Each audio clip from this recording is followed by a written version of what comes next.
সব রাজনৈতিক নেতা উত্তরাধিকার রেখে যেতে পারেন না। আমাদের দেশে আমরা দেখেছি শেরে বাংলা ফজলুল হক, হোসেন সৈয়দ সোহরাওয়ার্দীদের মতো বিখ্যাত মানুষরা তাদের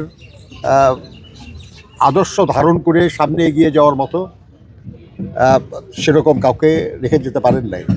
কিন্তু দেশনেত্রী বেগম খালেদা জিয়া তার সন্তান জনাব তারেক রহমানকে রেখে গেছেন, যিনি বাংলাদেশের এখন অন্যতম প্রধান জনপ্রিয় ব্যক্তিত্ব এবং বাংলাদেশের রাজনীতির মস্ত বড় একজন অংশীদার।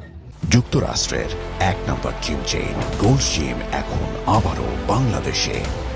বসুন্ধরা আবাসিক এলাকা ও বসুন্ধরা সিটি শপিং মলে।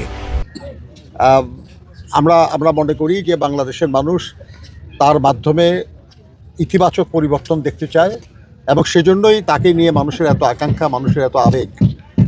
আমরা বিশ্বাস করি যে তিনি, তার পিতা মহান স্বাধীনতার ঘোষক শহীদ রাষ্ট্রপতি জিয়াউর রহমান বীর উত্তম এবং তার মা সাবেক প্রধানমন্ত্রী জনগণের নেত্রী দেশনেত্রী বেগম খালেদা জিয়ার আদর্শকে ধারণ করে সামনে এগিয়ে যাবেন।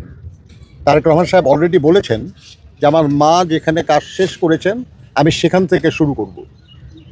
আমরা মনে করি যে দেশ এবং দেশমাতৃকার জন্য দেশনেত্রী যা করেছেন সেখান থেকে শুরু করে এটাকে আরও এগিয়ে নিয়ে যেতে পারলেই শুধু দেশ এবং দেশের মানুষের কল্যাণ হবে। আমরা আশা করি যে এই কাজে আমরা আমাদের সবারই সহযোগিতা পাবো, মিডিয়ার বন্ধুদের সহযোগিতা পাবো এবং বগুড়া মিডিয়া এবং কালচারাল অ্যাসোসিয়েশনের সোসাইটির সহযোগিতা পাবো।